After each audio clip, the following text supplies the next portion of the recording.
Good morning, everyone. Good morning. Good morning. Morning. Good morning. Council Donna, it is 10 o'clock. We are officially recording and you can call your meeting to order. Thank you, ma'am. Thank you, ma'am. Good morning, everyone. And welcome to the City of Bessemer City Council meeting 1700 3rd Avenue North here in the great city of Bessemer. Tuesday, May the 11th, 2021, our monthly planning session. The meeting has been called to order. And we'll ask Pastor Joseph Owens to do our invocation. Pastor Owens, good morning.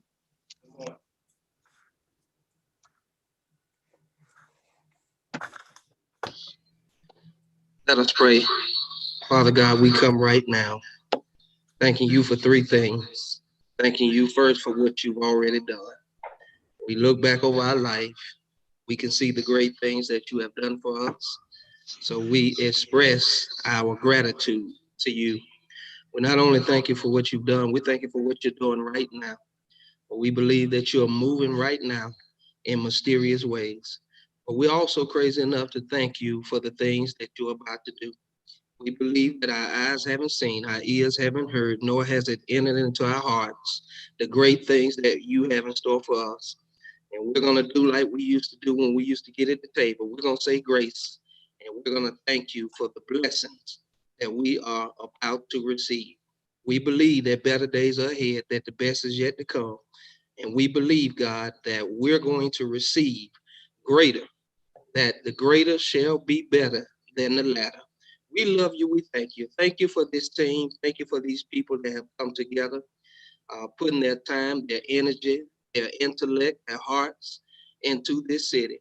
We're praying that they will understand that their labor is not in vain. So help them to be steadfast, unmovable, always abounding in your work. And God, help them to know they'll see the fruit from their labor sooner than right now, faster than immediately. In Jesus' name we pray. Amen. Amen. Thank you, Pastor Owens. If you'd like to stay, you're more than welcome, but we understand. Yes, sir. Yes, sir. Have a great day now. Ms. Taylor, item number 3, please. Council roll call. Councilor Alexander. Present.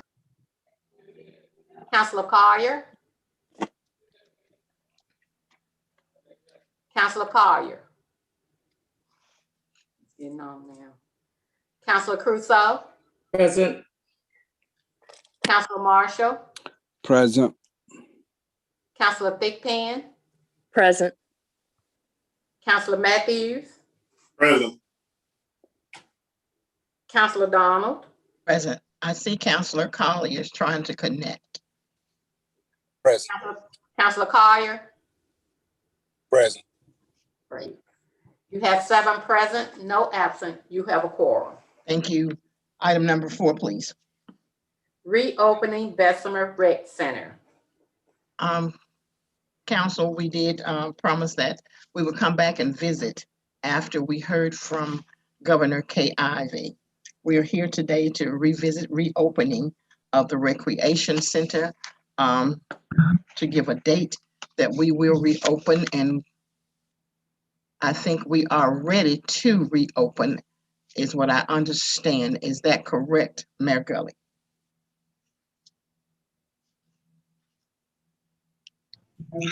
Good morning, Madam President. Good morning. It's up to you and all council and all who are listening. That is correct. Okay, thank you, sir. Councilors, are there any questions and or concerns concerning reopening the Recreation Center? Madam Chair, Yes, sir. no more than asking Mr. Woodard, and the mayor asking Mr. Woodard for him to perhaps give us a date. He knows what, if anything else is still necessary to be done in order to reopen. So at least have a target date that we're shooting for. Mayor Gully and or Mr. Woodard. Madam President, Yes, sir. Council Marshall, I really would have to get with Mr. Woodard again at this particular time. In the initial meeting when we brought this up, May 10th, which would have been yesterday, was the initial day that we were shooting and stuff for possibly trying and stuff to open up. But I'll have to get with Mr. Woodard and stuff now and see how much time he will need in order to reopen. And obviously, I think he gave the guidelines in his reopening at 50% capacity and things of that nature. But I really would just have to get with him and see exactly how much time he would need to actually reopen at this time. Okay, thank you, Mayor. Madam Chair, Yes, sir.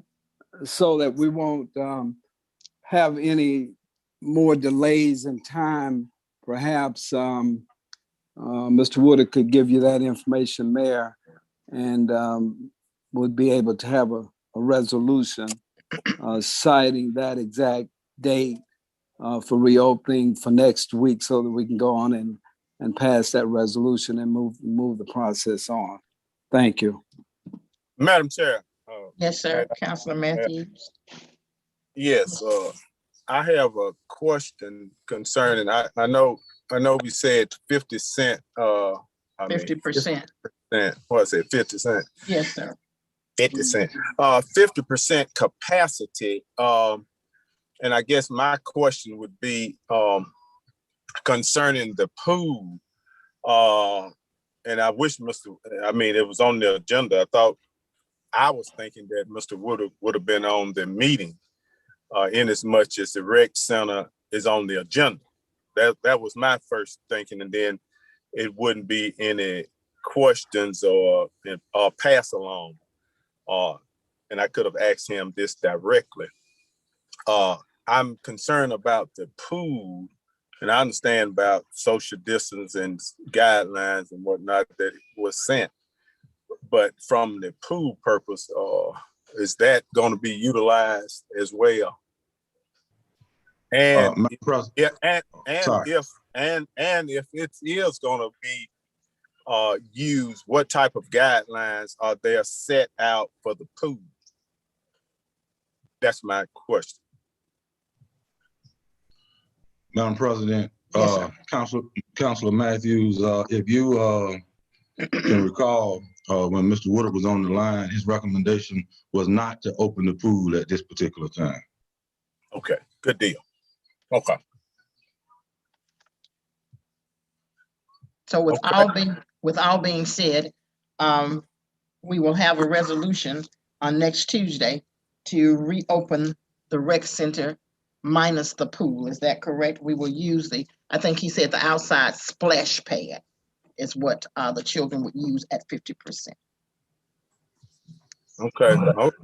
That's fine. And like, yeah, and we need to go ahead and do that, and because the council some council members get blamed for a lot of things, but make sure that they know that the council did not say don't open the pool. It's a recommendation coming from, and it's a good recommendation, don't get me wrong, but I just hate for people to put out bogus lies, That's all I'm saying. Thank you, Madam Chair. Thank you so much, councilors. Item number 6, Ms. Taylor. I'm sorry, item number 5. Yes, ma'am. Yes, ma'am. Before we move on, kind of to add just a little more to what Councilor Matthews just made mention of. I think it needs to be noted as far as with the reopening of these facilities, that the different citizens or participants or whoever visit these facilities are fully aware that the city holds no type liability in the instance as far as a COVID outbreak or if someone contracts it. We're trying to do as much as we possibly can to keep it at a minimal here in the city of Bessemer. So as we're reopening, the citizens or anyone who goes to visit these location know that is at their discretion upon visiting on these sites. Thank you, Madam. Thank you. Attorney Harris and or Payton, are you on the line? Either attorney is fine. Yes, ma'am, this is Shan. Attorney Payton, can you speak to the legality of what Councilor Crusoe just made mention of? I will. Without being flippant about it, I'm going to state what my old law school professor told me one time. He said, anyone can sue anyone for any reason. The question is, can they recover? So we certainly, if someone received COVID or was infected with COVID at the rec center, we could not prevent anyone from suing on that. The question is whether they could recover from us. I think if we practice CDC guidelines, we keep the place clean, we do those things, you certainly cut down on your risk. The second part of that is notifying people that they're using the facility at their own risk. I think that is a good idea. But secondly, on that, typically you cannot sign away any liability that you have for a release of that. But that is a good idea to say, hey, you know, you're using it. We're doing the best we can, but you're using it at the risk of being infected with COVID. Thank you, sir. We look forward to the rec center opening on the said date that Mr. Woodard will give us and or by Tuesday. Item number 5, please, Ms. Taylor. Item number 5 is requesting Attorney General's opinion regarding AMIC. Councilor Matthews.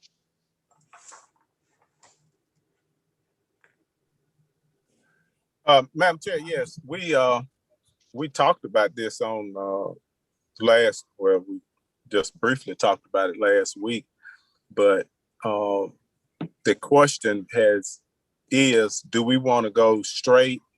And I'm just asking everybody, do we want to go straight into a lawsuit, or do we want to start first with an opinion from the AG's office first? I think that's the first question, and look at the I guess what can be accomplished either way. You're gonna get an opinion one way, and then with the ease up of COVID and the outbreaks of COVID, would it be productive to go into a lawsuit in the courts? So that's the question I think the council needs to decide or vote one way or the other on which route we want to go. And if there be a route that one wants to take. Councilors, you've heard Councilor Matthews. Do you want to go? Do we want to write and get an Attorney General's opinion on the agent of record for AMIC, or do we want to go straight to the courts? Madam Chair. On the agent of record for AMIC. Yes, sir, Councilor Matthews. I'm sorry. I recall that several weeks ago, we determined that we would have both attorneys get together and, work through the process of actually going to court. Because as we know, Attorney General's opinion is just that. It's an opinion. It's not binding. So however it comes back, somebody is not going to be in agreement. So you're going to still end up in court. I don't see any way to avoid that. I mean, if either way it comes back, the other side is not going to be pleased, and we're going to still end up in court, which is binding. An Attorney General's opinion is like my opinion or somebody's opinion on the street. It's not binding. It's not binding. But going through court, you get a binding decision, whereas you don't with the Attorney General. So if we're going to do this, let's just have the attorneys do whatever they need to do to take it to court and get it settled once and for all, rather than worrying about an opinion, which is just that, an opinion, and it's not binding.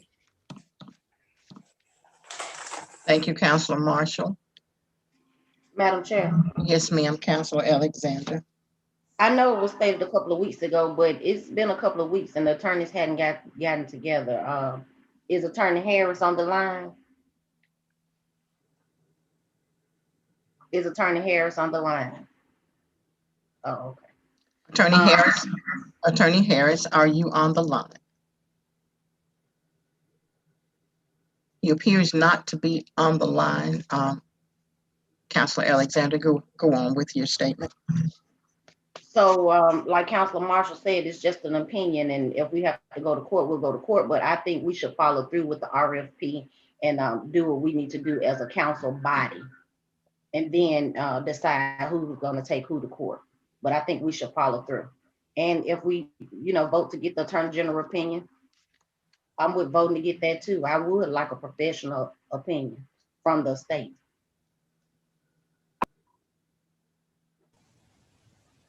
Any other counselor? Councilor Collier? Yes, ma'am. I do agree with Councilman Marshall. I think it'll be a waste of time to do the opinion. We just need to go on and do what's necessary, go to court, and let's figure out who has the right to do what. Thank you. Thank you, Councilor Collier. Councilor Alexander, were you giving us the wishes of the committee when you spoke just a moment ago? Yes, ma'am. I came back with the wishes of the committee a couple of weeks ago to move forward with the RFP. When Attorney Harris was on the line and he gave the dates to when the RFP should be posted, the dates again, and the dates that we open bids. Madam Chair, So, I'm as sorry. Committee chair, the committee came to the conclusion that we move forward. Councilor Marshall. Well, if the council decides to go along with that's fine. I mean, that's perfect right.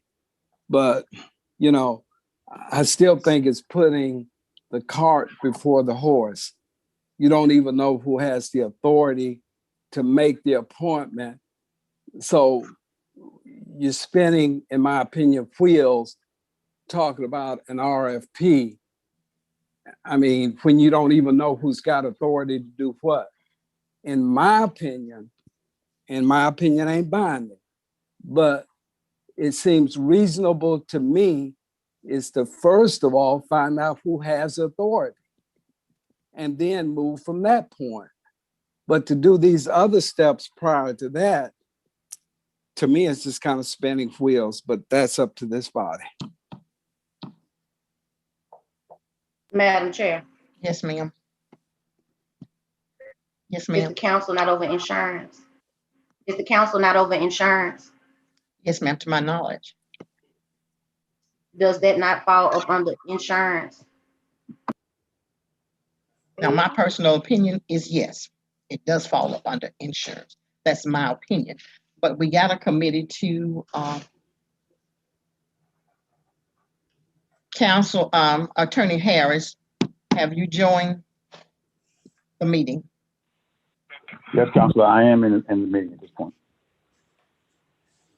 Can you hear me? I can hear you, Attorney Harris. Good morning. I just joined. Yes, ma'am. You just joined, okay. Mhm. And did you all both attorneys get together? Because the recommendation of the committee is that we go ahead and put the RFP out and follow after that. Okay, my last instructions or request was to prepare a resolution regarding the request to have an opinion rendered by the Attorney General's office. That's the last communication I got. Okay, so, And I've been started to draft as such an ordinance. I'm sorry, resolution. from the Attorney General. Yes. Now, let me ask a question, both attorneys. Is it possible for us to go ahead and get a AG's opinion as we put the AMIC out for RFP? Either attorney, it doesn't matter. Counselor, I don't really see anything that will prevent it, because we don't have to award a bid in regards to AMIC to anybody. So I don't believe there's an impediment unless city attorney knows of one. I don't really know of one something that would prevent that. Attorney Payton? Madam President, I just wanted to address one thing. There was a statement previously made by Councilor Alexander that the two attorneys had not gotten together regarding a path forward towards litigation, and that is not an accurate statement. Greg and I did speak about that. I talked to Greg about a procedure that I thought would work to move forward towards litigation. So just wanted to clear that one. The second thing is Attorney Harris never came. One moment, Councilor Alexander, one moment. Go ahead, Attorney Payton. I believe I brought that out in a meeting that we had discussed that. But the second point is that it's my opinion as city attorney that the appointing authority for the agent of record for AMIC is the mayor's authority. And so for you to do an RFP, it would be contrary to that opinion and the mayor's opinion that is his authority to do that appointment, which leads you back into a situation where you have a conflict between the two and which will need to be resolved. And I don't believe that an AG's opinion will do that in as much as it is an opinion like any other person's opinion. I think the only way to resolve it would be through the litigation procedure. Okay, so it is not uncommon for us to go ahead and get an AG's opinion as we put it out for RFP. Is that correct? That's yes or no? I don't know if this is a common situation. I'll defer to Greg to be putting it. I don't know if it's common, but I don't see the impediment towards it. That was my. So there's not an impediment. Okay, we'll on next week we'll have a resolution ready for the Attorney General, as well as go ahead and put it out for RFP.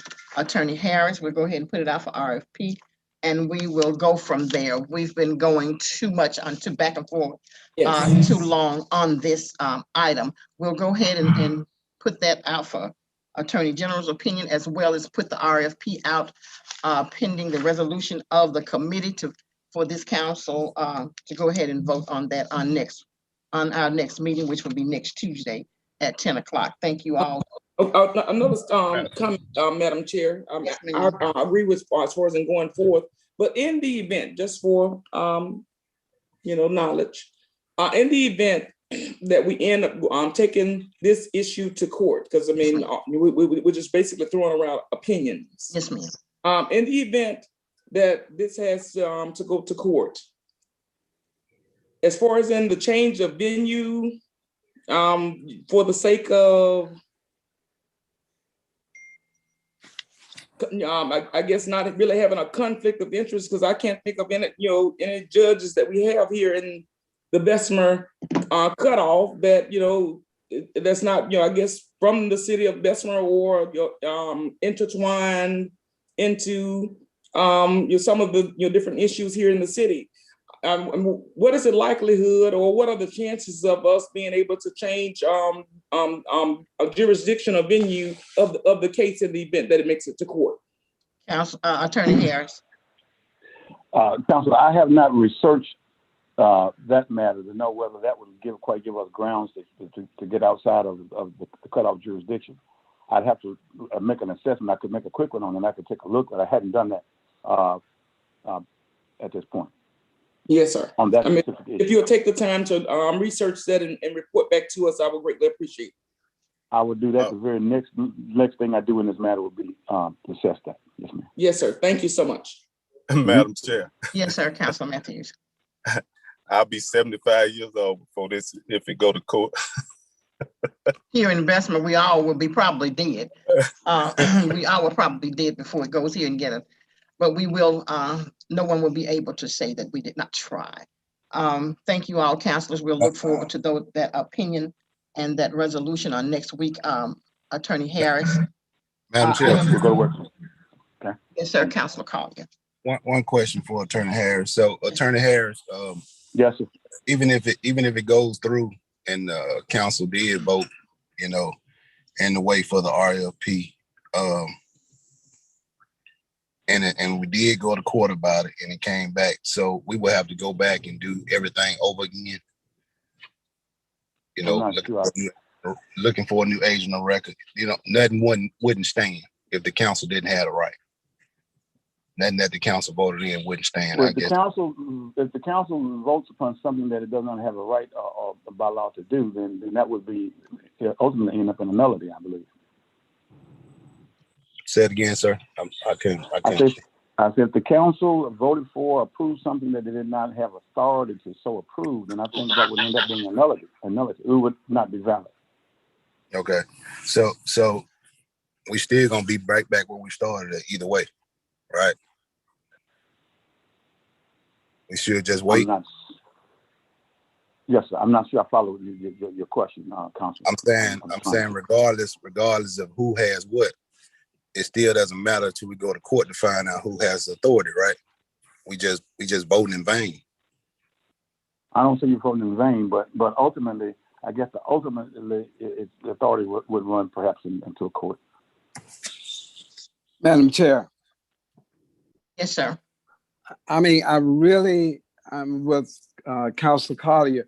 I really don't understand what the issue is, except that it's going to have to be determined by a court. I mean, to do an RFP, just seems to be something that doesn't have to be done. Find out who's got the authority first. And once you find out who's got the authority, and then if council then, if it comes back to council, then they want to do an RFP, fine. If it comes back to mayor's authority, it's over. It's a moot issue. So I don't understand why all this talk about RFPs and all of that, when the basic question, the germane question is who has the authority. Getting that settled makes the most sense. Thank you.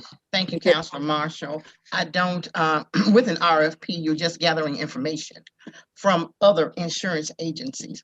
And I don't see anything wrong with seeing what else is out there for the city of Bessemer. With the city of Bessemer growing as it is, I don't see a problem with it. It does not say you have to act on the information that's collected, but you are collecting information. And if we go to court and the judge should happen to say that the mayor has it, the mayor has it, the council have it, the council have it, and we'll go from there. But that does not mean we're going to fire anybody right now. No, it doesn't. It just means that we're collecting information. Thank you all, councilors. Item number 6, please. Item 6, approval of cleaning service for Bessemer City Hall. Councilors, I mentioned that on last week with our cleaning services. Now, we've not been in this building 10 years yet, and we've gone through several cleaning services. And this building shouldn't look the way it does. And what I'm asking this body is this. As the mayor has asked that we get a maintenance man in the building, I think it would make more sense for us and would be accountability for us to hire our own environmental services technicians here in this building. that is what I'm asking the council to have discussion on. We already have the money, has already been approved in the budget for a cleaning service. So has the money been approved for us to hire a maintenance man. I don't see where a maintenance technician or person will be doing the same things every day, all day, changing a light bulb, cleaning up a boo-boo, or picking up paper or whatever. But I'm asking this body, let us, and if it doesn't work, we can always go back to a cleaning service. But I'm asking this body to let us hire our own environmental services technicians to service this building. And that way it will be accountability. It won't be if I ask someone to clean the windows, we can't do that. It's not in my contract. If I ask someone to, will you please sweep this paper up or pick that paper up, it's not in my contract. That's above my pay scale. That's not what I'm here to do. But if the city of Bessemer had its own environmental services technicians here in the city hall, I think that'll be good for the city and it'll be accountability, and we won't have to go through this, because if it's a boo-boo, somebody makes a boo-boo here in the city hall, we'll have people on staff here to do it. The money is already there. Let us just repurpose the money. If it's not what we want to do, we can always go back. Councilors, are there any questions and or concerns? Madam President. Madam President, Go ahead. I yield to you, Mayor. Go ahead. Mayor Gully. Madam President, I disagree in some with that, because it actually would take an entire crew. And that crew ends up would have to be hired through the Jefferson County Personnel Board. So it would not be as easy as if it didn't work going back to what or where we are and stuff right now, because you would have a crew of employees that were custodians, and you would basically have nowhere for them and stuff to go at that particular time.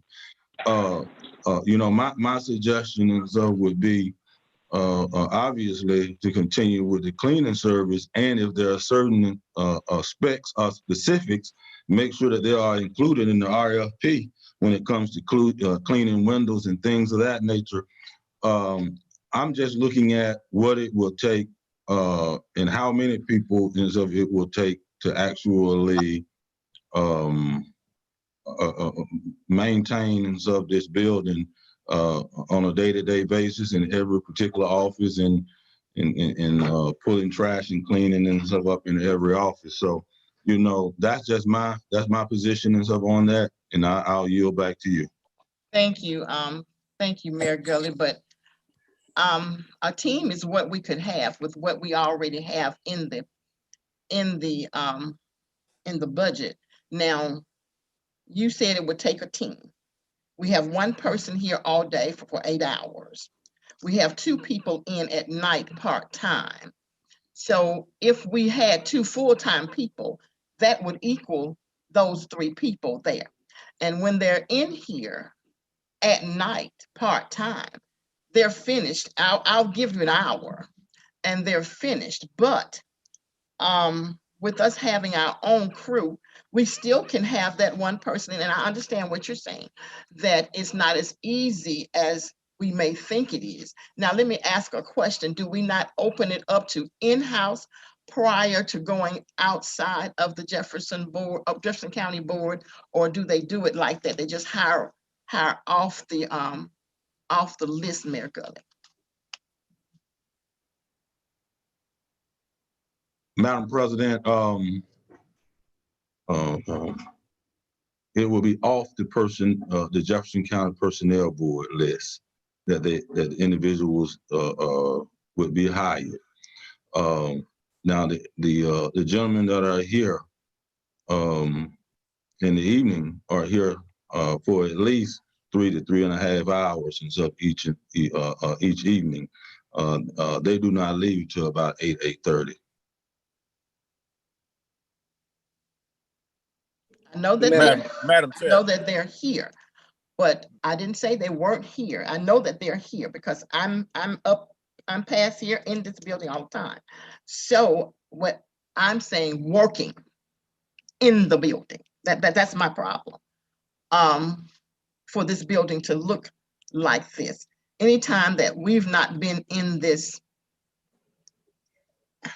in the council chambers, or let's just say a month, and you walk in and you have bottles and Coke cans and different things in here, and you have to send to ask for somebody. I think if we would have our own environmental services staff, or however you want to put it, we already have a maintenance man. We can hire a permanent person here that can be here all day. And those things, boo-boos that may happen, that person will be responsible for that. Councilor Matthews. well, first of all, I think what we need to do is possibly look at the contract, contract or the agreement that we have with the persons that we now that's now doing the work. And if we can tweak it or amend it, I think the mayor kind of said something along this line. But and hold on, I do agree with him about the Jefferson County Personnel Board. Okay, from that standpoint, and to get individuals, I think a cleaning service is the way to go. Now, whether we have the right one or not, I don't know. I don't go around looking to see, I don't be up there enough.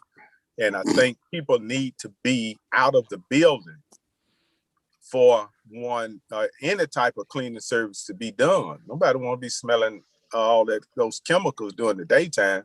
I think somebody need to be there after hours to do it, whether it's 2 hours or 3 hours. But I think, first of all, we need to look at the contract agreement that we have now. If they're not following those guidelines in the agreement, then they need to go. Or they need to adhere to the agreement that we have. And if they're not, then we I guess need to look at another cleaning service. But to hire a crew of our own, or someone to be there during the daytime, I don't agree with that. I think someone needs to be there after hours when the building closes to do what they supposed to do. And you're saying that they're not doing what they're supposed to do now. And I just think, that's what I think. So, and Madam everybody Chair. else has- Thank you so much. Ma- I wish that had Madam been Chair. stated. One moment, Councilor Marshall. I wish that had been stated this morning. But at any rate, we're here to discuss. Councilor Marshall. Madam Chair, you're the only person I ever hear complaining about the building, okay? And secondarily, I agree with Councilor Matthews and the mayor. If the cleaning service is not doing what we want them to do, then we need to tweak the agreement so that those items are in there. I mean, just to say you're gonna get some people to clean, how you gonna vet to know if they really know how to strip floors? Then what do you do about equipment? So the city has to buy buffing machines and all of supplies and so forth. Cleaning service, in my opinion, as Councilor Matthews and the mayor said, is the way to go. I mean, I don't know, why you're the only person always complaining about something. So, Councilor Marshall, that's not true. That's absolutely not true. Well, you're the only one who verbalizes it. You're absolutely right. I am the one to verbalize it. But if you would speak to Ms. Marianne Heron, if you would speak to the council secretary, if you would speak to others in this building, I guess, excuse me, you all, I guess because I'm up here and they do call me and to let me know. No, I'm the one who verbalizes it. But no, sir, let me straighten that out on the record. I'm not the only one who feels this way. Now, if this council would vote to, you all already have your, cleaning services, and you should have the contract. You should have their resumes. You should have everything. We will just get a resolution together next week and vote on who it is that we want to continue and or to clean the building. Again, let me say this, let me go ahead and get this off me, since so much is always put on Cynthia Donald. No, I'm the one who verbalizes that this building shouldn't look like it looks, and we have not been in this building not even 10 years. So yes, sir, I am the one who verbalizes. So we will have a resolution ready on next week, and we will vote, motion and vote on what cleaning service that we will go to and or stay with. Madam Chair, I Yes, don't think it's that simple. We got the RFPs and we referred them to the mayor's office. The mayor came back and said that, you know, he was giving them back to the council. And did we not set up a committee of the council to look at the RFPs and make a recommendation? Refresh me on that if I'm mistaken. It was stated that we would set up a committee. It was stated that we would set up a committee to make a recommendation. But when I looked at it and I look around and all the calls and comments that I get and texts that I get, I came back to the council with this recommendation. Now, if this body so chooses for us to set up a committee to research, we will do that and bring a recommendation back to this body. Is that what you also choose? I think that's the only way to do it. I think so as well, Madam Chair. Okay, we will set up a committee for the committee to do research and bring it back to the council. Thank you all so much for your concerns and or questions. Item number 7, Ms. Taylor. Item 7, discussion on city council board member for planning and zoning commission. I think that was placed on by the mayor's office and or Attorney Payton.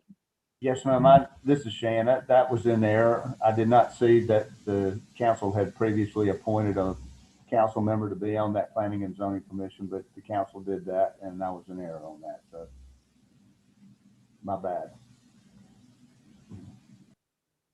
So do we need to overlook it? I'm not overlooking. Yeah, I think you just need to move to the next item. The council did appoint a member of the council to be on that. Thank you so much. Thank you. Item number 8, please. Madam Chair, Yes, ma'am. for the record, who is that council? If I'm not mistaken, it's Cynthia Donald. Okay. Thank you. You're welcome. Item number 8, please. Madam President, Yes, ma'am. is Cynthia Donald going to attend meetings? Cynthia Donald let them know at the meetings, if they need Cynthia Donald, she would serve as the alternate because she does not get off her bus sometime until 4:15 and or 4:30. It has already been noted. I know I was at the last meeting and they did not have a quorum. They needed one more. So No they one- did not no one contact called. you? No, ma'am, no one called me. If they Okay. had, I would have come on down. Okay, Thank you. good to know. Thank you. You're welcome. Item number 8, please. Item 8 is the CDBG update. That was placed on by Attorney Payton.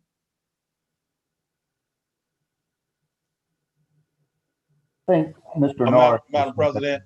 Yes, sir. Oh, okay. I'm going to for this update, I'm going to turn it over to Mr. Norris Okay. and Mr. Ward.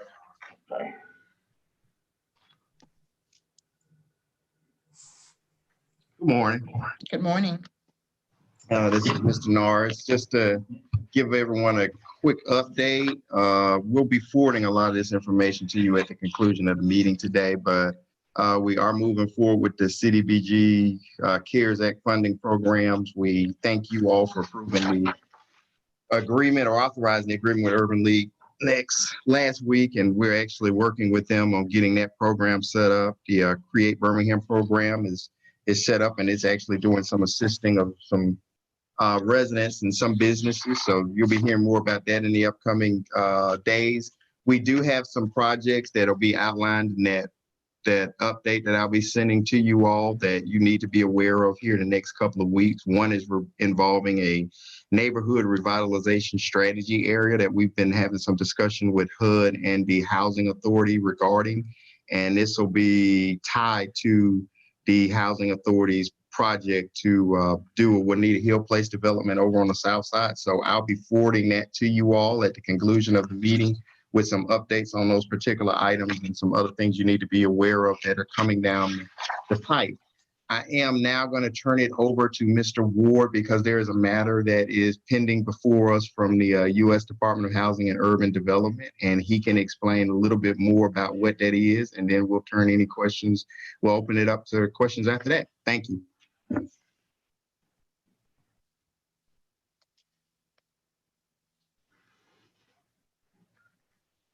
Thank you, Terrain. Madam Chair. Yes, sir. We also like to add one. We'd like to add one additional thing on the Create Birmingham. We currently have a total of 6 participants is taking advantage of that program as of today. I just want to let the body know and the mayor ought to be aware that we are utilizing that service to help our small business here in the city. And we'll continue to keep this body in the mayor office updated. And every one of those participants are from the city of Bessemer? They are. Thank you, sir. Yes, ma'am, Madam Chair, they are. Thank you, sir. The next thing we got in y'all package, y'all should have a breakdown of some information about economic development package. All right, I think, was that Councilman had a statement, Alexander? Yes, Councilor Alexander, how was the participants chosen? And was this, how were they chosen by the city to participate? They came, participant came, good question. They came to my office. I performed the eligibility requirements. We looked at the current business license, their article of organizations, their current tax returns. They came, I did the eligibility requirements in our office. So that okay, so was it a link that was placed out on the city's website to make people aware that this money was eligible for small businesses in the city of Bessemer, or did you just take walk-ins? No, this has always been on the city website for information. And we also participated in several Zoom meetings that we had those businesses engaged with us. So those businesses have been engaged since we made the initial announcement way back when we first received the CARES funding. No business was on the Zoom when we were on, when I was on the last meeting with Create Birmingham. I didn't see we've had several meetings where we've had, they have called me and talked to me. I've had several businesses come into City Hall. Of this 7 that we've got eligible, there's been other ones who have called, and some of those businesses have already received PP loans. So they was disqualified from taking part in that program. So we did get the word out, and they have been informed. And what about the 2 participants from the Housing Authority that didn't have a business, but I think y'all was gonna try to give them money to start a business? How was that gonna work? And that was not in the resolution. That was not what was stated. Those participants have been involved in the initial offset of those small businesses. So we're working with them. We engage with them as a business. Again, our goal is to help and develop and grow small business here in the city, which is the backbone of any economic area. So we reached out to those small businesses, and we're trying to develop those small businesses to become productive businesses here in the city. We're going to continue to work with those housing authority individuals and our other small business. Our goal was to have 10 to 12 businesses to go to our program, and we hope that we can reach that goal. But that's not what I stated. I was saying that in the resolution, it was not stated that we were working with the Housing Authority for participants. These participants don't have a business. This was for already for existing small business owners. Am I correct? Councilor Alexander, this is Mr. Norris. That was in the agreement. It was in the agreement as well as the presentation that we gave to you all back in January. I don't remember us saying that we were gonna help anybody after housing. It was in your agreement, and it was in the presentation that was made in January.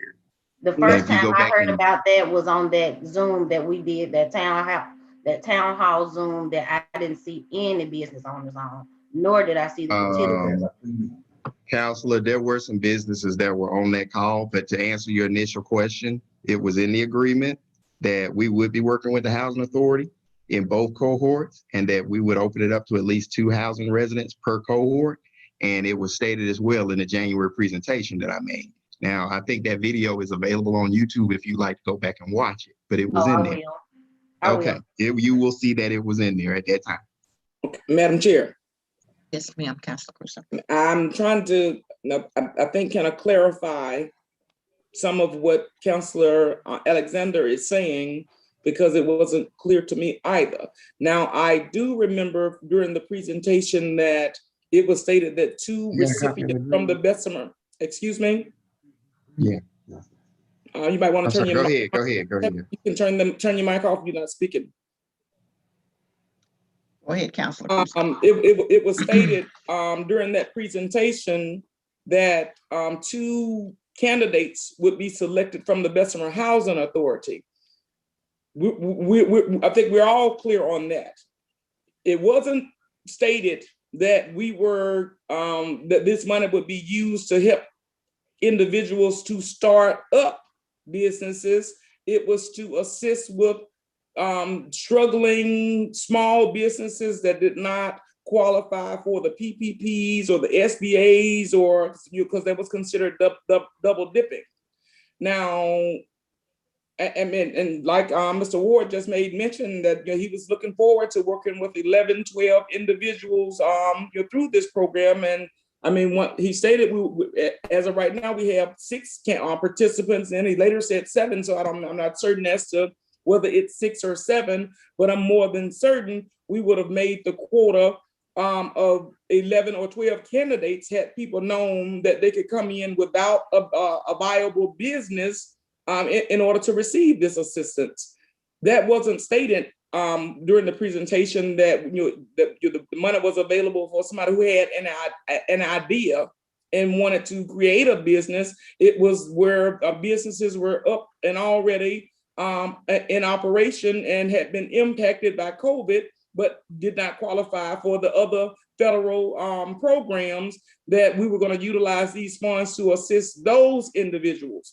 Am I not clear? I mean, am I not correct as far as what was being conveyed in that presentation? No, ma'am, that's incorrect.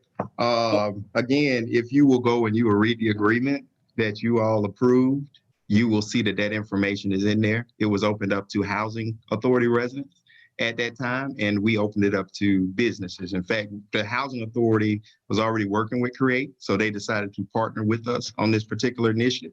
But to answer your initial question about whether or not it was included in there and whether or not the council was aware of that, I would advise the council members to go and read the agreement that you all had and that you all voted on, and that you will see that it was in there.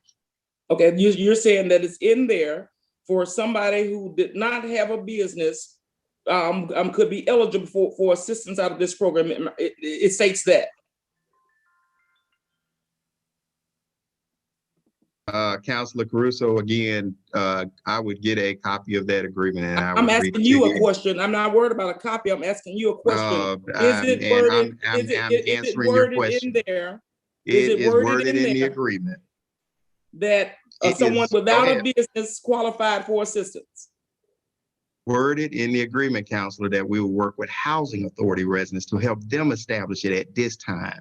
That's what is in the agreement. If you will go back and you will read your agreement that you had and that you voted on, you will see that it's in there. Now, I'm done answering that question. I'm going to turn it back over to Mr. Ward, because I feel like I'm repeating myself. So I'm saying go back and read the agreement. So it's in there. If you go back and read it and you don't find it in there, feel free to contact me. Thank you for your time, Mr. Norris. Also, Madam Chair, I find it quite disrespectful as for the elected officials or employees here on the Zoom meeting. One moment, Councilor Crusoe, one moment, Yes. Councilor Crusoe. Yes, ma'am. Whomever is speaking into the mayor's Hold on. mic, let us mute that mic, please. Thank you. Go ahead, Councilor Crusoe. Yes, ma'am. I find it very disrespectful as the elected officials to not have our cameras on, to not be visible to the citizens who elected us. I've been asked quite often, and I'm sure some of you all have as well, as to why is it that Councilor Matthews, Councilor Donald, Councilor Crusoe, Councilor Alexander are the only ones who ever have their mics on. Why are we not being visible to our constituents? We tend to be visible and have an open door policy and be transparent during election time. Why do we not? Why are we not visible to the citizens now? Thank you. Madam Chair. Yes, sir, Councilor Marshall. I think what's important to the citizens is to hear what their council representatives have to say in order to support the city. I don't think anybody is concerned about, seeing anybody. Maybe it's those of you who want to be seen, that's your privilege. But to question why someone is not on video, you're getting out of your lane. Madam Chair. One moment. Are you finished, Councilor Marshall? I am. Okay, thank you, Councilor Crusoe. Not a problem. The thing is that I'm not out of my lane, and a hit dog always hollers. So you haven't been visible for quite some time. So I guess that falls right in your lap. Thank you, Madam Chair. Madam Chair, I will not go back and forth with Councilor. And I'm not going to allow you all to go. Well, you let her say what she wanted to say. I'll let each of you say what you want to say. Now to be called a hit dog, I'll let that go. I understand. Thank you, Councilor Marshall. Yeah, she got a problem. Thank you, Councilor Marshall. Thank you. We won't go back and forward today, but I must say this, since I'm always the one blamed for everything anyway. I had it written down, and there are citizens who ask, why is it the councilors have their screens off and we can't see them? And my comment to them is this: your councilor has an open door policy. You can call the city hall at any time and ask for the council secretary if you do not have the council's number directly. The secretary will have that councilor to call you. And you can ask your councilor, the one that you voted for, why can't we see you? I don't try to answer that question. I get it all the time. I don't try to answer. I just tell them to call the city hall. Have the secretary get in contact with that particular councilor. Take their number and or give it to the councilor, and let that councilor be the one to answer that call. Thank you all. Madam Chair, I have two questions for Mr. Ward. Yes, ma'am. I was going to get back to Mr. Ward. Okay, yes. I do apologize, Mr. Ward. We did veer off Councilor Alexander. Mr. Ward, are you finished, or is there something else that you want to share with the council? Mr. Ward.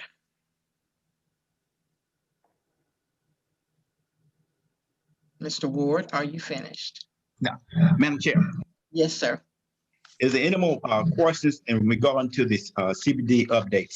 Okay, Councilor Alexander has one and or two, I think she said. Councilor Alexander. Okay, one, yesterday I got a check that was drawn down on 4/29/21. It had no address on it. It said to replace the roof. I asked the secretary, Ms. Coleman, to have you to call me about this address. And she said, you said that's getting into personal information. But that money is being drawn down on the city's finances, the CDBG. Also, I did get a call from a resident at 1705 24th Street.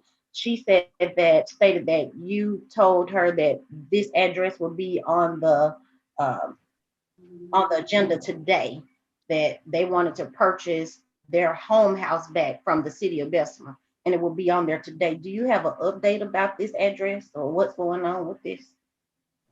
Let's go back to question one. Councilman Alexander, back to question number one. Okay. We'll have discussion about personal private information. This is federal dollars. This is not general fund. This is running through the community development block grant. That information about what, when, who, I provided the scope of work by the contractor. The work's been performed. He's now entitled to be paid. You didn't put the address. One moment, Councilor Alexander, one moment. Please allow him to speak. We can't hear both of you at one time. Let Mr. Ward complete his statement and then we'll get back to you. Thank you, Madam Chair. Again, a discussion relating to personal private information. The contractor work has been done. City inspector has inspected the work. I reviewed the work, and we have now drew those funds down from the federal government entitlement. The mayor office has signed on it. One of the council members who have sound authority need to sign the contractor payment. As to what, when, that information is not available to you all. Okay, so since that information is not available to us, I want to ask the council, this council body, can we just do a forensic audit on council on the city's finances? And also, can we contact someone out of DC with HUD and request that they come in to community economic development and tell us what we can and what we can't do? Because I reached out to the department in Birmingham and I still haven't got an answer back.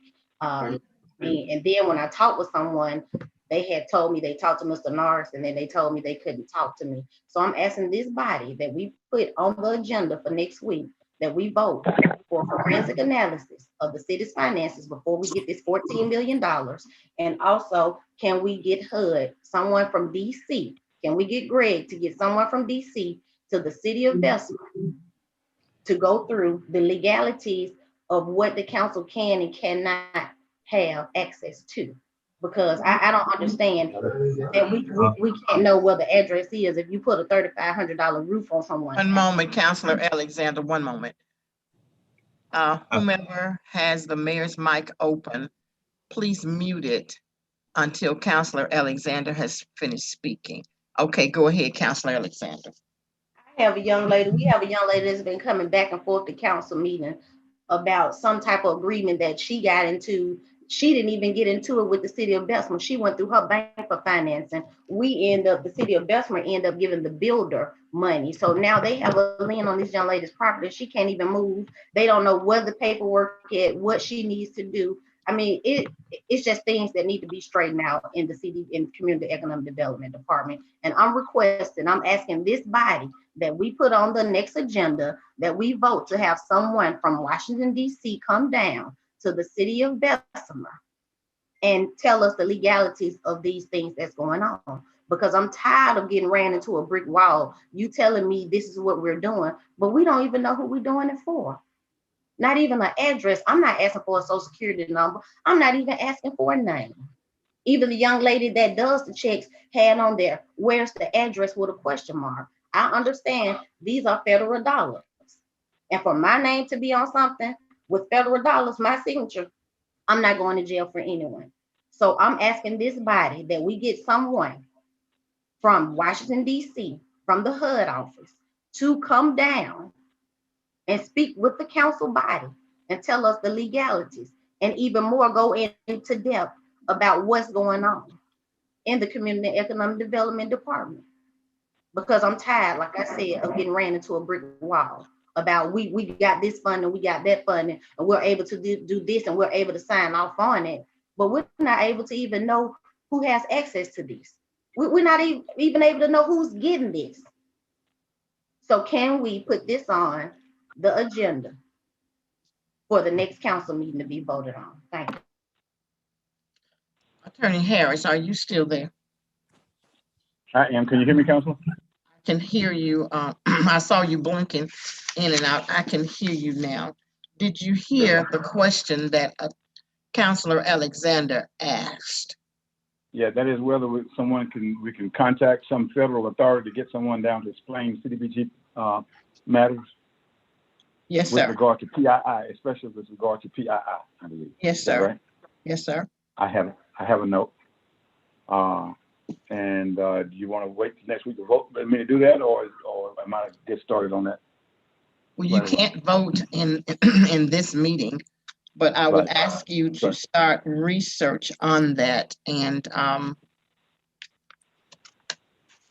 we'll discuss it on next week. I'll look at the itinerary. One moment, Councilor Collins. Matt. One moment. Okay, we're open for discussion. Councilor Collier. Trying to get some clear understanding. So yes, sir. We're trying to bring somebody down from DC. The things that we signed, the paperwork that we signed for the CDGB program, all of that was on top. I think it's been explained to us, I think, several times. I don't know if Mr. Norris or the mayor can, comment on this. And the thing about the young lady, did she ever go into, if she having such a big problem, did she ever go to the mayor's office to ask, why is this being done, or why can't this be handled in this way? Or did she ever contact Mr. Woodard? Maybe Councilwoman Alexander can answer. Mr. Ward, not Woodard. I'm sorry, Mr. Ward. She contacted Attorney Payton. She contacted Mr. Ward. She contacted the bank. She even came and stood before us in council meeting twice. I don't recall that, but Mr. Ward or the mayor. Madam President, this is Shan. Yes, sir. Attorney Payton. Without getting into the specifics, I think I know the individual that Councilor Alexander is referring to. We did respond to HUD on that issue, and to my knowledge, they accepted our answer on that. So I don't want to go into it on a live meeting, but we did respond, and HUD was satisfied with our explanation on that issue. So whomever Councilor Alexander is speaking, young lady Councilor Alexander is speaking on, I think that's in my district. Is that not correct, Councilor Alexander? That's correct. So we have, did we contact her? When I say we, I mean your office, Attorney Payton, or did HUD contact her to let her know what the outcome was? And again, I think if we're going to go into this, I'd like to do it in an executive session to make sure that the person, Ms. Alexander, Councilor Alexander, can tell me the name of the person that she is referring to, so that I can be sure. All I can tell you is that a person made a complaint similar to what Councilor Alexander stated. We responded to HUD regarding that matter. Now, whether this lady was contacted again, I can't recall that. It's been over a year, maybe 18 months ago that I recall this happening. So I don't know if Mr. Norris can do that, can say whether she was contacted or not, but I know that we did file a response with HUD. That's what I want to know, that we contact her or did HUD contact her? You just answered my question. We did not. It would have come from HUD. My point is, I don't know the answer to that. I don't believe that I did, but I can't speak for Mr. Norris or Mr. Ward as to whether they did, if it is the same person. Madam President. Yes, sir. Why don't we go into executive session close to the meeting end, and for we can, identify if this is the person that Councilwoman Alexander is talking about, for we can resolve this issue once and for all.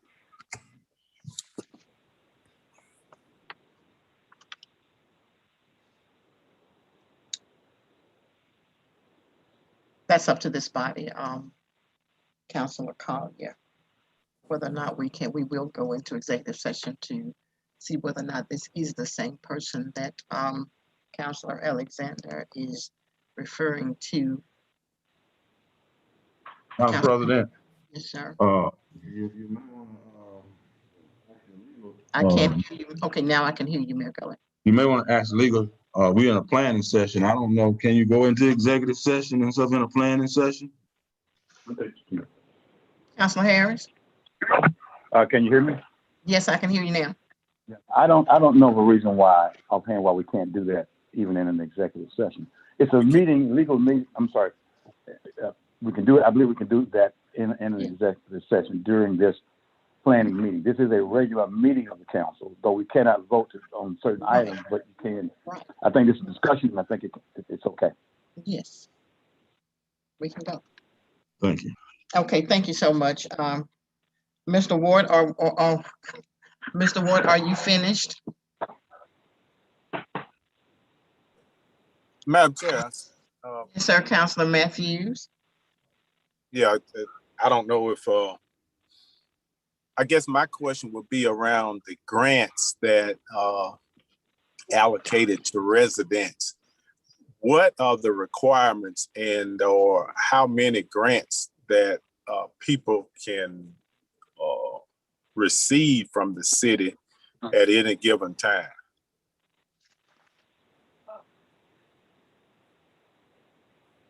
Mr. Ward. Yeah, I think they were in the amount of like $5,000 or so. Councilman Alexander, Councilman Matthews, sir, forgive me. That's only, the current allocation for a grant is one time in a lifetime. You only can receive one grant in a lifetime. The current plan allows participants to receive a grant up to $7,500 in our current program year 2021. So to answer your question, one grant in a lifetime. Yeah, and don't get me wrong, I'm not trying to give money away twice a year or once a month, but who set those guidelines? Who from a policy standpoint, I guess I'll just let you answer that first. Go ahead. Those policies and programs, remember, the city of Bessemer is an entitlement city. We, in the mayor's office, is the administrator of the program. We sat down, Aaron, with you all and the citizens to put together a citizen participation plan. In the past, to answer your question, in the last 3 years, we have adopted that procedure, whereas in our policy manual, that you receive one grant in a lifetime. This program is not what I refer to as a home maintenance program. It's an emergency. And coming back every 2 years would disadvantage the other citizens from getting those federal grants. So to answer your question, one grant in a lifetime. Yeah, and as I previously stated, I did not or do not want to give money away once a month, twice a year, or anything like that. And I understand what you mean by saying home maintenance, that people come back and forth to get money. Now, I did not go into that.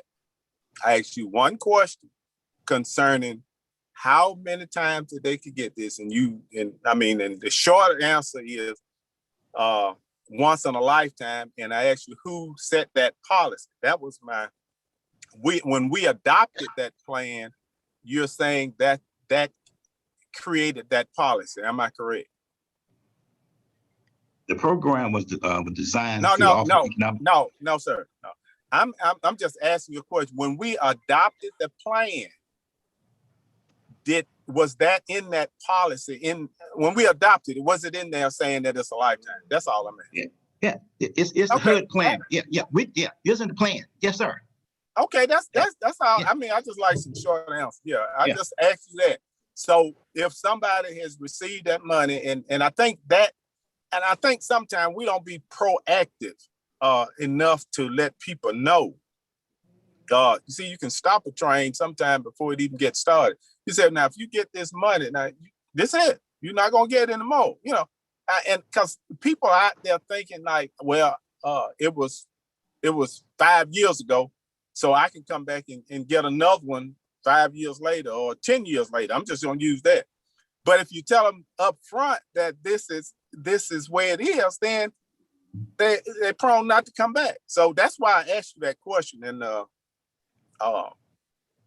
thank you very much, sir. So that's what I wanted to know. Mhm. But I still think we need to be proactive. Mr. Ward, does this include employees?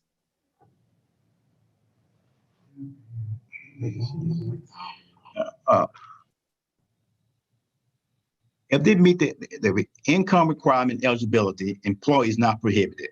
One thing I caution you on employees that they must go through various program eligibility, which means that if a city employee apply for something, that employee must be, his application must be advertised in the paper, making sure they meet the requirements. That's the only difference between an employee and the citizen.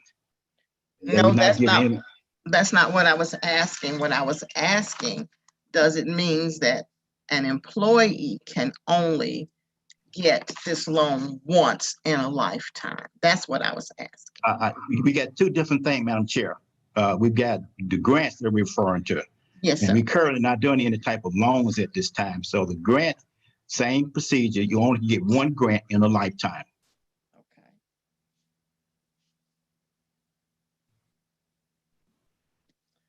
Thank you, Mr. Ward, because I didn't know that, and you said that's up to $7,500.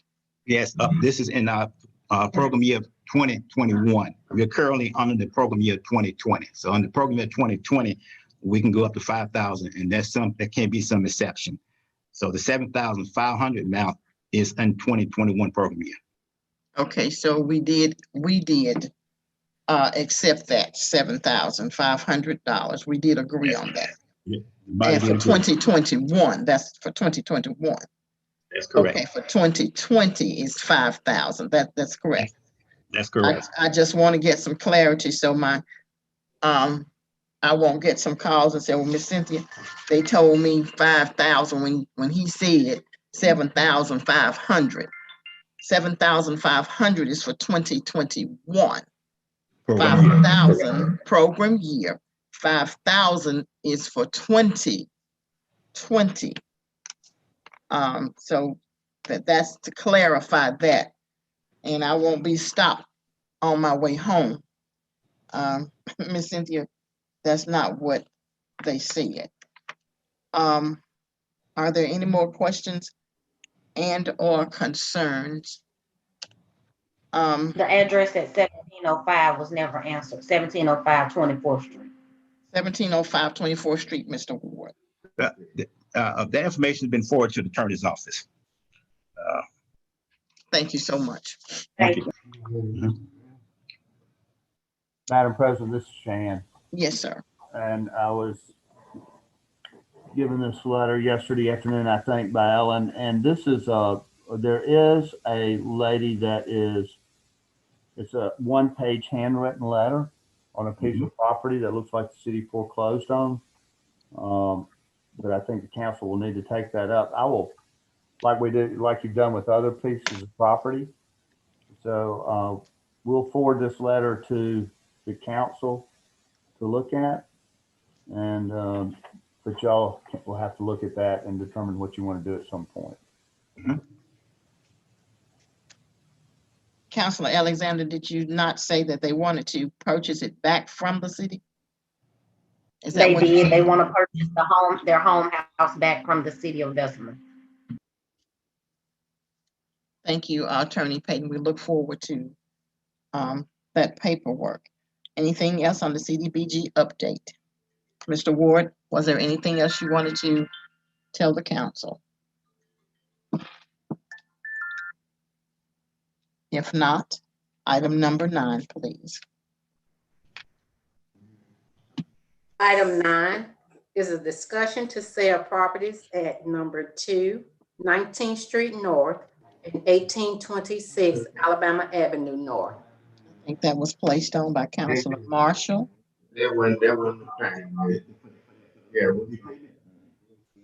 Mayor, can you mute your mic, please? Councilor Marshall. No, I just wanted to know which direction we were going since we made the property surplus. a couple of weeks ago. So just wanted to see what direction we're headed now as regards that property.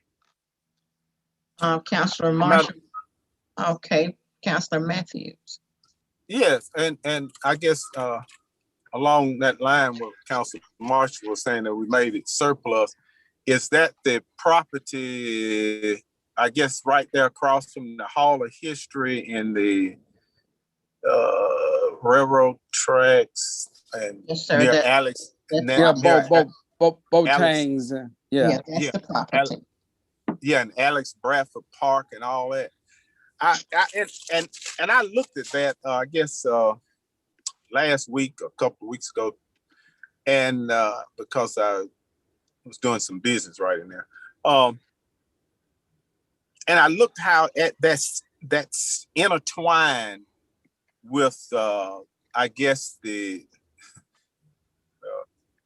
for my grandchildren or our children to enjoy the where the walk is going to be, the trails, and then we have property there, the Alex Bradford Park, and maybe some future development in that area from a, I guess, I don't know if you want to call it entertainment or parks and recreation, but that looks like it could intertwine in Bessemer's future downtown.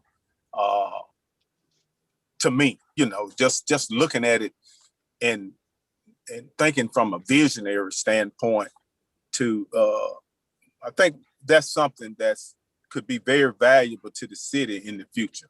In short, that's what I think. Somebody might have a different opinion, but we already own property there, and it's right on the cusp of something that could happen in the future. That's all I have. Thank you, Madam Chair. Thank you, Councilor Marshall. My thoughts on that, and I've thought very hard about, I'm sorry, Councilor Matthews. I've thought very hard about that piece of property there, and with all the changes that's going on right there on that road from the trail that drops right behind the police station until the railroad and all of that. Well, I could remember when we were in Washington, there was a piece of land when I first went to Washington that was just a blighted piece of land there. And I looked at it again when we went to Washington last year.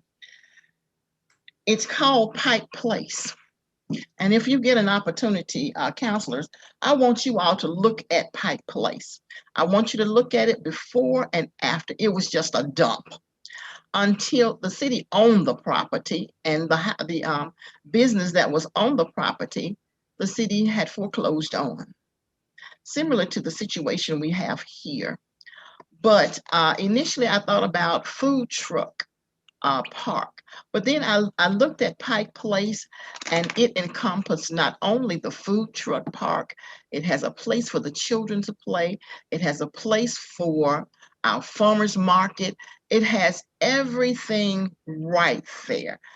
If you all look at Pike Place, you'll see that everything that we need for downtown was encompassed right there in that strip. And that's not only a building, that's a building with nine lots. So we can do a lot with that building. Councilor Marshall, to answer your question, my thoughts and my thought only, that is that we will retain that property for municipal use, because we will need that property shortly with everything that is about to happen right there on with the railroad and everything that's coming on down, not the railroad, but the building there that's coming on down. I think it would be financially sound if the city would retain that property, and or we have now our downtown redevelopment board. We can work with them and maybe just a thought. Maybe they can purchase the property and they can work with, we've hired Strata, and they can work with Strata and see how this property can best be used for the city of Bessemer, instead of just selling off all of our valuable assets. That piece of property and those 9 lots are a very, very valuable asset to the city of Bessemer right now and for years to come. When I'm gone, I would hope my grandchildren and would say, well, we got someplace we can go and buy fresh fruit every day. We don't have to wait until Friday or Saturday. We can go every day right here across the track. Y'all come on, go with us.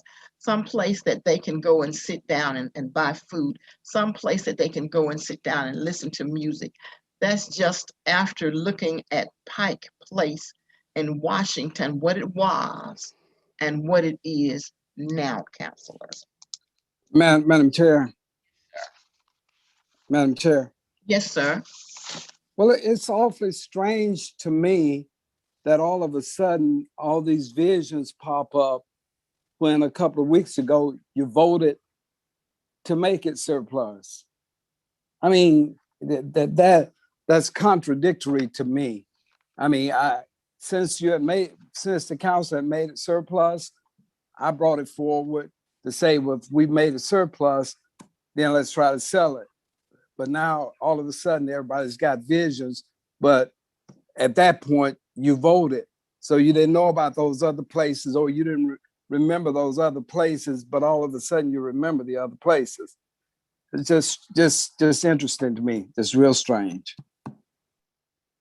Well, thank you, Councilor Marshall. I have thought about it, and I said, and I think about it each day. I think about Bessemer each day and what is best for Bessemer. And if that's strange, then yes, sir, I'll accept that I am strange. Any other councilor? If It's not, I didn't say that you were strange. if I just not, said I thought it was strange that all of a sudden you thinking about all the other sites. thank you, Councilor Marshall. Madam President. If not, yes, sir, Attorney Payton. Sure. I have gotten inquiries from approximately 4 different parties regarding these 9 lots and what the city wanted to do. Yes, So sir. I just really would like to be able to tell them when people call that at this point in time, the city is not going to entertain offers at this time. Is that what I'm hearing? That is my opinion. Yes, sir.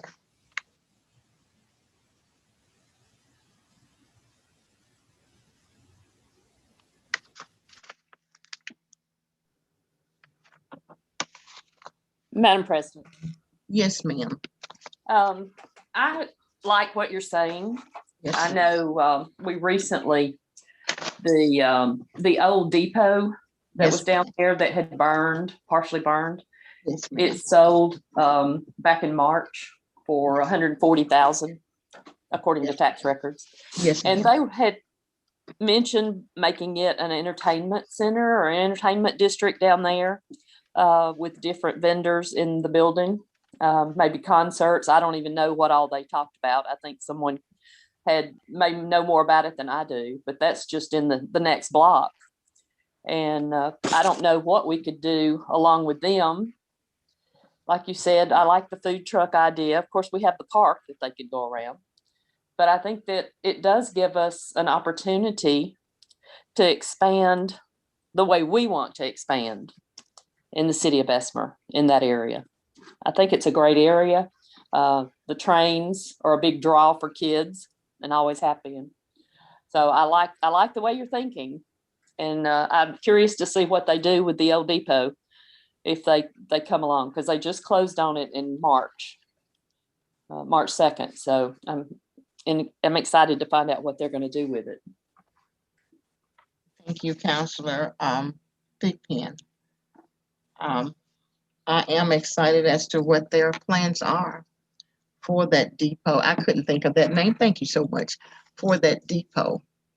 And that's why I would say it would be in the city's best interest at this point in time not to entertain selling that property right there on that corner, because that's going to be very valuable to our citizens now and in years to come. Are there any more questions and or concerns, councilors? If not, item number 10, Ms. Taylor. Item 10 is the status on Sweet House. Mayor Gully or Attorney Payne, the last we heard on Sweet House was an appraisal. Do we have that appraisal as of today? Madam President, I do not have the appraisal. I have reached out based on the resolution that you all passed to get an appraisal on the property. Yes, sir. I'll get back with the appraisal and see if he have an answer for me, or if not, I'll engage another appraisal to do the appraisal. But the appraisal has not gotten back to me as of yet. Yes, sir. Thank you. We look forward to that appraisal. Item number 11, Ms. Taylor. Item 11 is a discussion on resuming in-person council meetings. I think that came from Councilor Marshall. Thank you, Madam Chair. I just think it's time for us to look at going back in person, following all the CDC guidelines and many people getting the vaccinations. So I'd like to discuss setting a target date for going back in person and give the citizens an opportunity to be able to come to the council meetings. So that is what I'd like for us to discuss and hopefully make some decision on that. Yes, sir. Councilors, you've heard Councilor Marshall. People like to see resume in-person council meetings at this point in time. And as I would always say, I would hope that we would abide by Governor Kay. She has extended the state emergency plan until July the 6th. Okay. I think we made some great decisions when we decided to open up the Civic Center on June 1. And we made some great decisions when we decided to open up the golf course. And now we're just waiting to open up the recreation center. When we opened up the parks, I've never heard children laugh so loud and run just like I see them run now in the parks, because they've been in the house, right around the house, not seeing anybody. But I would ask this body, let us continue to stay on the path that we've been on with Governor Kay Ivey. And she has stated that she has extended until July the 6th, 2021. And we'll come back to revisit opening up to in-person council meetings. Now, there are more people in the state being vaccinated. But as far as the city of Bessemer, I think we were down one day this week to find out that there's not as many people being vaccinated as we would like to see. I will ask this city and the citizens in this city, I'd rather be vaccinated than to suffer with COVID. I've had 2 family members to leave with COVID, and it wasn't very nice not seeing them as they took their last breath and was here on this earth their last days. So I would encourage all of our citizens here in the city of Bessemer. We have a mass vaccination site at the Watermark place. ID, roll up in your car. You don't have to pay not one dime. And you're vaccinated, given a card and another date to come back and have your second vaccination. as far as us, and this is just Councilor Donald's opinion, as far as us meeting in person right now, I would ask this body, let us stay with what Governor Ivey has stated, and we'll revisit after the 6th. We have found that, and after speaking with Attorney Payton, we can stay. And as a matter of fact, that's on our first council meeting in July. And we will revisit it then.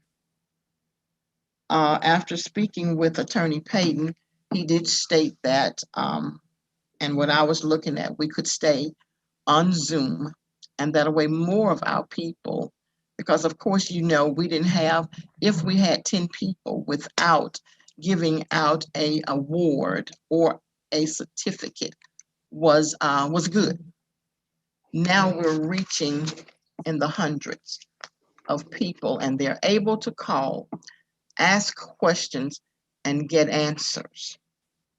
So I would ask this body to please let us just abide by Governor Kay Ivey's extension until July the 6th, which is our first meeting, and let us revisit in-person council meeting for the second meeting of July, with a special meeting on that Wednesday, which will be the 7th, to discuss going back in-person meeting on that second meeting, which will be the 13th.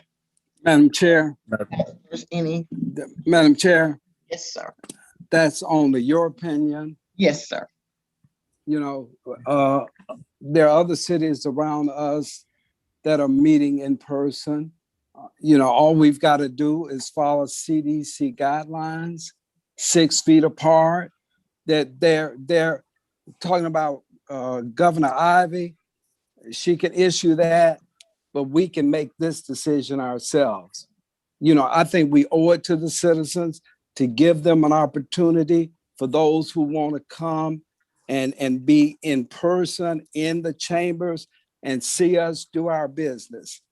I mean, there is absolutely no reason, and I don't know why, that, you know, some people want to keep hiding behind Zoom. Let's get out there and be in front of people. You talk about some people don't want to be on camera, but they can come and actually see us. And there's simply no reason. There's no reason. And you keep talking about Governor Ivey. Governor Ivey does not run the city of Bessemer. We can make this decision ourselves. And there is no reason that we cannot meet safely and have the public come in and observe the meetings.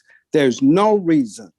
There are a lot of people who are elderly that might perhaps come, or there are individuals who don't have access to computers and understand technology to get on a Zoom and all of that, but they might come if they could come to a location and come in person.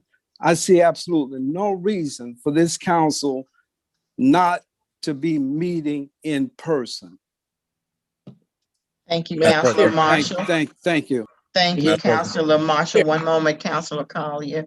Thank you, Councilor Marshall. As you said, that is your opinion. Councilor Collier. Yes, ma'am. I do agree with Councilman Marshall with the reopening of everything pretty much in the city of Bessemer. The citizens, they are ready to see us get back into in-person meetings. If we could, instead of, you know, getting everyone's opinion, let's just put it to a vote and just vote on it. Those who want to go back, let's vote to go back. Those who don't, you know, don't vote to go back. Yes, but sir. Let's put it to a vote before we try to say, hey, let's hold it off into this, let's hold it off to that. We need to vote right away. Yeah, I'd like to have a resolution on the agenda for next week, so that we might vote to resume meetings. And I would like for the resolution, and we can vote it up or down, is that our first meeting in June be an in-person meeting. at the regular 7 o'clock, which we would have on the first Tuesday, the 6 and 7 o'clock. So I'm with Councilor Collier.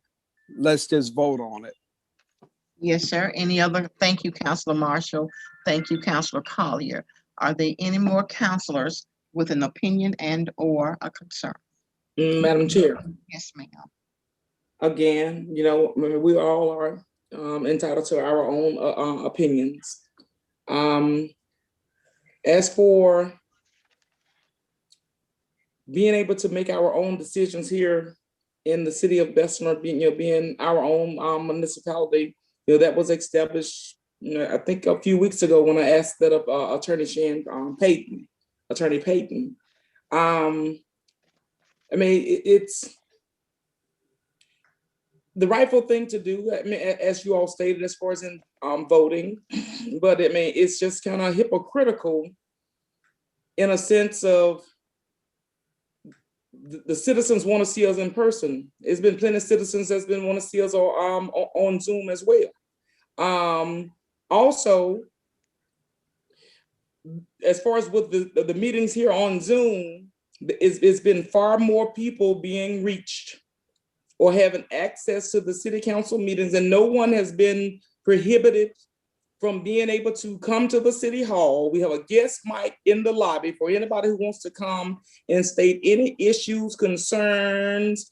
Everyone else who has come with issues, be it commercial, business, whatever type issues or concerns that they've had, they've been directed to the lobby to issue to voice their concerns and issues. So it's not that we're doing anything to evade our responsibility. We've been boots on the ground. It's not so much as not giving them access to us. We've been making our way to them. So again, let's put it forth. Let's put it forth as far as with the vote, but the vote does not indicate that we're not being accessible to our citizens. I see it as a way of being far more accessible to them, and also being far more informative for them, because I've received far more feedback from the citizens on having an opportunity to see and hear what they can see here on as far as on Zoom versus in city council meeting. For the last 2.5, near 3 years of city council meeting, it's been the same 6 or 7 people that come and sit in their same seats and rally for the same people. And I guess that's what we're looking for, our same cheerleaders. Thank you.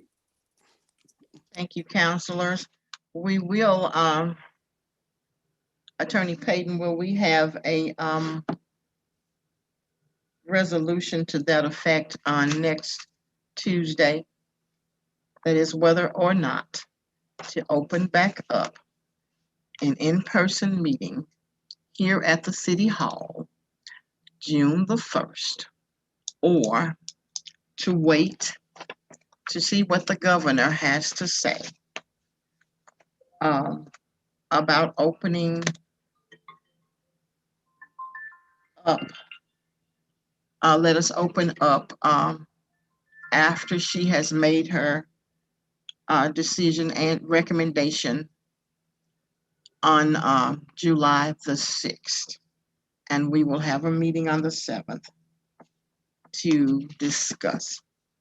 We will need a resolution to that effect on next week so that we can vote it up and or down. Thank you, councilors. Item number 12, please. Item 12, process on demolition. I think that was placed on by Councilor Matthews. Councilor Matthews.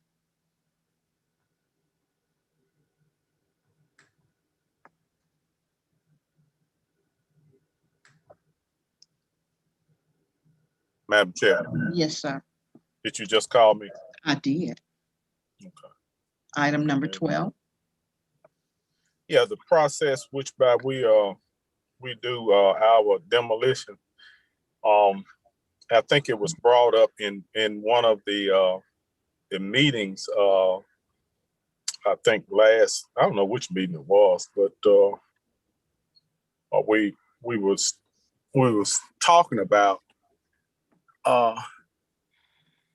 that amount of houses that, well, some houses that I had put on the agenda, you know, it took some time for them to be awarded.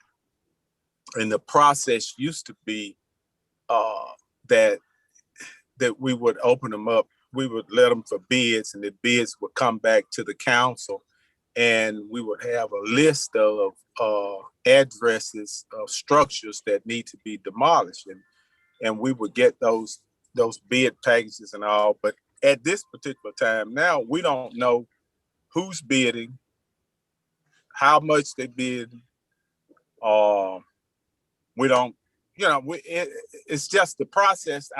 It's hidden. And I'm not saying, you know, hidden from a purposely, you know, hidden, but we don't know hidden. And it's not a lot of information coming. Then if I would go and ask someone something, well, I say, your shirt unbuttoned. Well, you got to go talk to the mayor to get permission to talk to me about a house that I may see that's need to be demolished. I don't mind talking to nobody just for information purposes, one thing, but to give somebody a directive is another. I mean, and then if that's how people want to be handled, then that's fine too. But what I want to handle is the houses that's in my district. Okay, that's all I want to handle, the houses, and I'm interested in them. And you know, it had been said one time that by some of the residents, and that Pipe Shop is the black sheep of Bessemer's family. That had been said in times past. Well, it has that appearance now because I've been since August of 2020 trying to get 3 structures. 2 houses at one time leaned on one another. Okay, they leaned on one another, and all of a sudden, both of them went up in smoke. Okay, well, it's nothing there but charred debris and a chimney on one property. 3 blocks away is another one that if you had an airlift, you could look down in the center of the house, okay? And it has an open septic tank in the yard. I went back in there and looked at it. So what I'm saying, the process, evidently must be something wrong with the process, which is being done now, because we never had this problem before. It'll be August again in just a few months, okay? And those 3 structures are still there. So if it's not the process, what is it? Okay. We don't even, I mean, it's just not enough communication when it comes down. You know, I put houses on the agenda for structures on the agenda for 6 months. And in the 8th month or the 11th month, they come up saying that, well, it's been bidded. Well, how I know it's been bidded? How I know the bid has been awarded to a contractor? How long it's going to take this contractor to get this debris up, you know? In times past, it used to be 30 days, you know. I don't know what's being communicated to these contractors now, but evidently there's not a lot of communication with getting this debris up. So I'm trying to figure out now, what process are we using to complete these tasks and these eyesores in these that creates blight in the community. Madam President. Yes, sir. Councilor Matthews, the process has not changed in the 25 years that I've been associated with this city, and 22 that you've been on the council. The process and stuff is still and stuff the same, and stuff to my knowledge. Now, obviously, at this particular point, the 3 properties that you're speaking of, they've been awarded. It is out of our hands at this particular point. Now, once it goes and it's been awarded and stuff to a contractor, you know, at this particular point, when they get through and stuff with the property, we'll send an inspector out to make sure that it's done and self-satisfactory, and all the specs have been met. But the properties have been awarded. Now, we can all sit here and stuff and play games back and forward and stuff, but I've given copies of the process. You know the process, and everybody and stuff on this council knows the process when it comes and stuff to dilapidated and stuff structures. So as I said, at this particular point, I can't tell you anything else other than the house has been awarded, and it's up to the contractors, who the lowest bidder, who has been chosen and stuff to remove and stuff that piece of property. Okay. Now I ain't playing no games. I'm trying to get this crap up out there on 18th and 16th Street. I ain't playing no freaking games with nobody. I've been back and forth trying to get these structures up, and everybody, I'm tired of putting them on the agenda. Now, who is the contractor? One, how many days? Two, how many days do they have left? I ain't trying to play no game. I'm trying to it's just common courtesy to move these people to, I don't know, maybe we need to streamline and do another process, because maybe we need to have those openings and awards. Some people say it's time consuming and all that, but I don't mind time consuming, because maybe it need to come back before the council like it used to. And then that way we would see who actually being awarded these bids. Because right now, as that wasn't touched on, I don't know who's been awarded the bids for no house, no structure.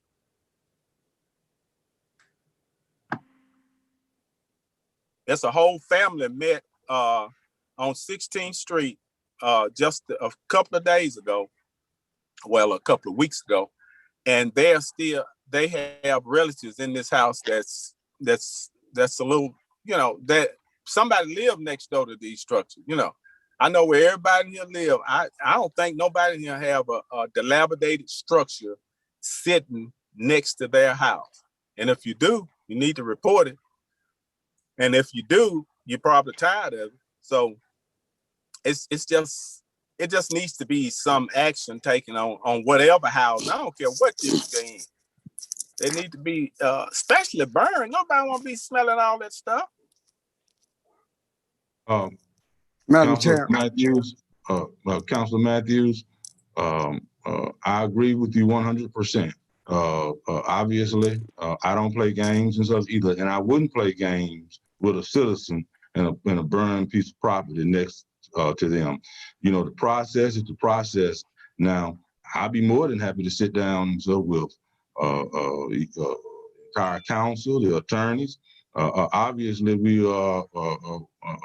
the process is done by state law. And so I have no problems of doing that. If it's a faster way to streamline this, if it's a faster way to tear down the dilapidated structures, I'd like to know it and stuff too, because I'd like to implement that and stuff myself right here. So I don't have a problem with that. Okay, well, Madam Chair, if you don't mind, next planning session agenda, can we put this back on the agenda so we can move in a better way if there is one? Yes, sir. And in the meantime, I think it's if the process is still 30 days, I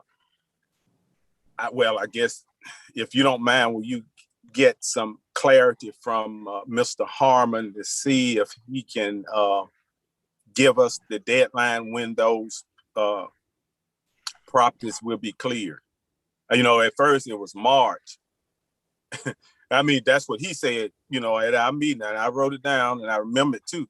He said it'd be taken care of in March, so it's May now. So I'm just trying to get a deadline on, because if we need to go to somebody else, then that's going to be another 30 days. Madam President, I would say to Councilor Matthews, not only have the attorneys pull the ordinance concerning dilapidated structures. Let's take a look at that. Let's take a look at what state law requires us to do, and sit down and not only go by what Mr. Harmon said, let's go by and stuff what in some of your our city ordinances stuff says relevant and stuff to dilapidated structures. If it's a way, once again, from a state standpoint, that we can streamline it, that if the laws has changed regarding due process, then I'll be more than happy and so to work just as fast as I can and so to get down and so dilapidated and stuff structures. Now I will ask for the time period, Councilor Matthews. You keep mentioning 30 days. I'm not aware it's over 30 days. Now I do know that once a piece of property has been awarded and the contract has been signed with a contractor, they have 90 days to clear and stuff the property. It's always has been that way. I just said 30 days. I wasn't saying 30. I was saying if it's 30 days, then how many days are left? Well, if it's 90 days, how much time do they have left from the awarding time to the contract expiration time? Let me say it that way. Can Mr. Harmon, and that will be for the next item as well, item 13. That's what I'm looking for, and we can skip 13. Council Matthews, I'm gonna move from where I am. I just got Mr. Harmon up here. I'm gonna let him speak to that.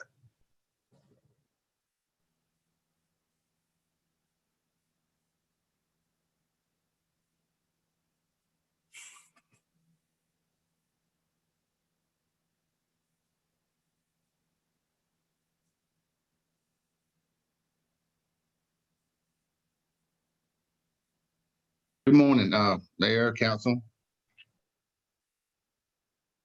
Good morning. Good morning. Council Matthews, addressing the houses on number 13. The faster way to demolish blighted houses is to not go before the council and have you vote to condemn and go through the whole process of state law.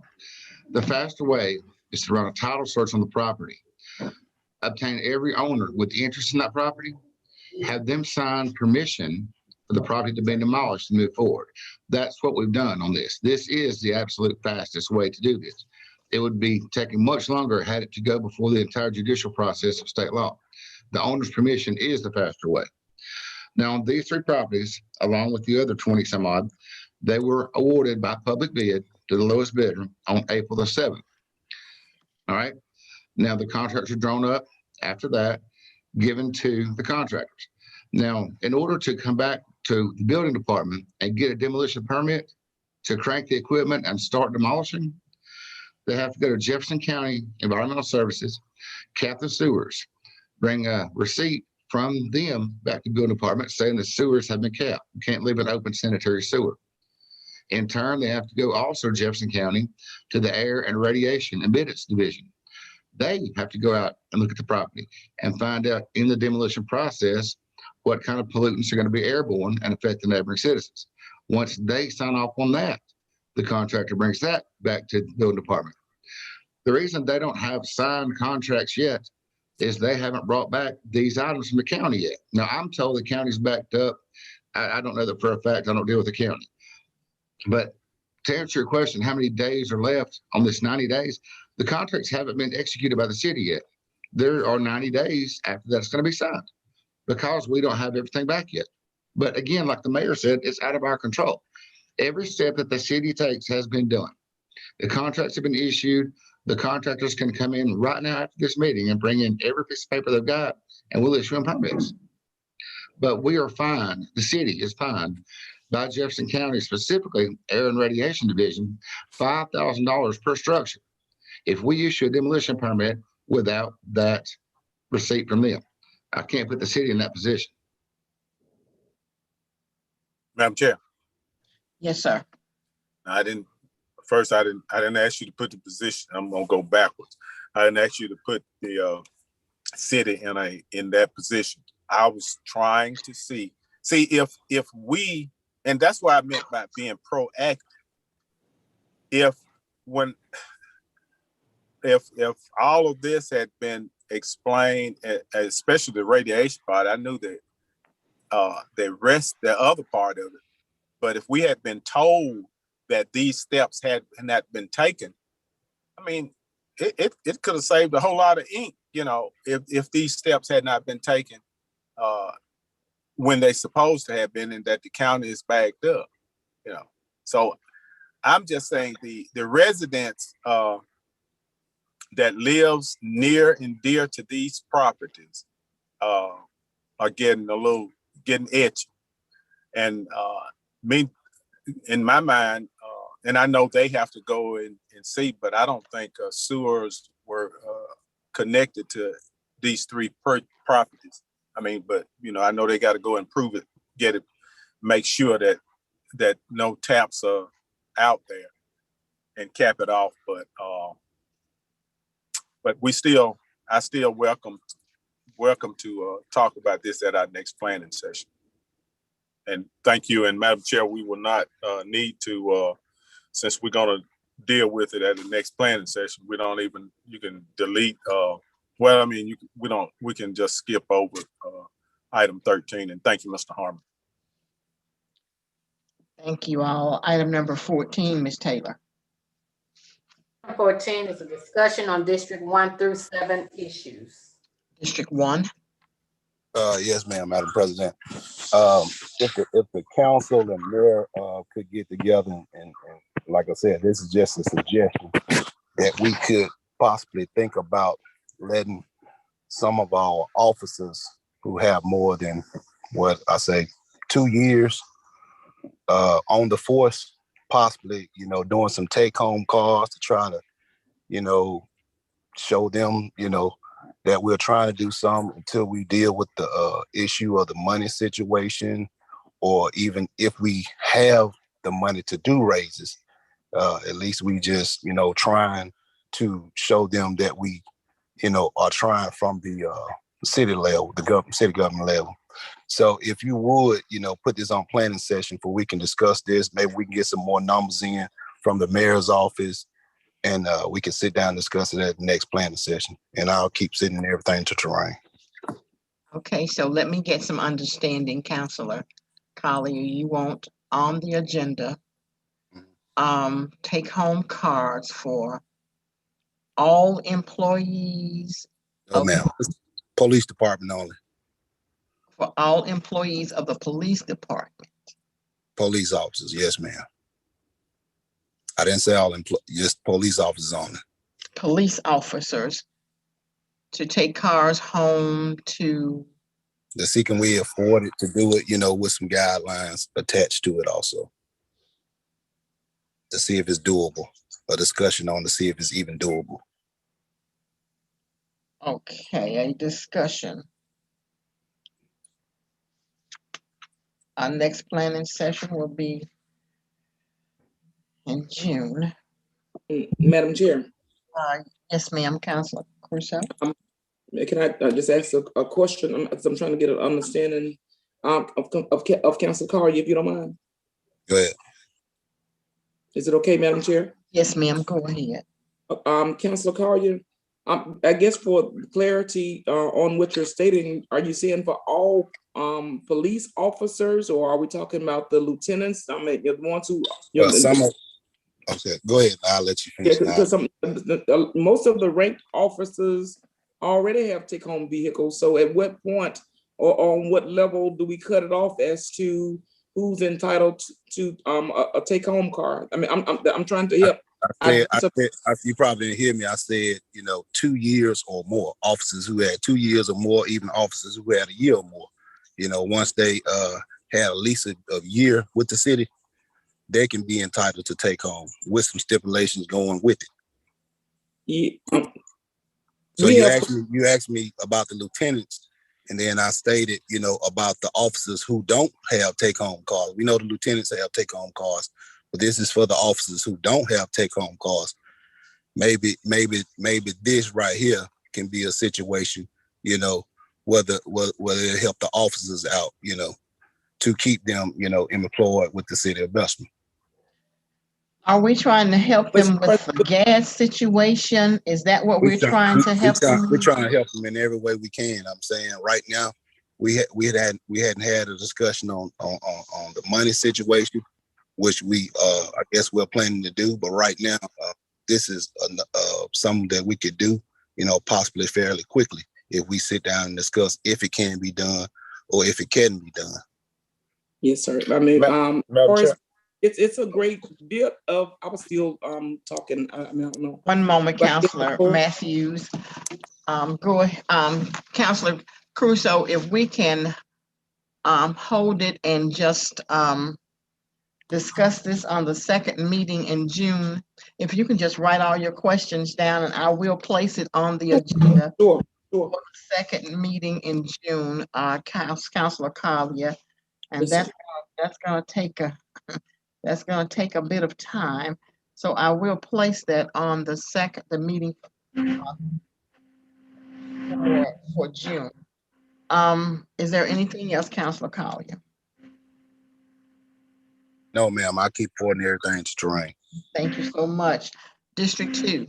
Yes, I'm in agreement with Councilor Collier as far as the take-home cars and to see what we can do. And I do want to say we have had the discussion about a pay raise, but we'll talk about that on planning session.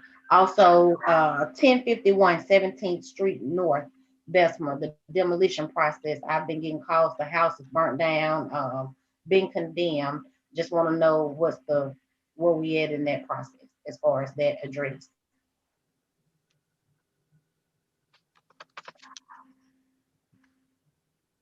Is Mr. Harmon still on the line?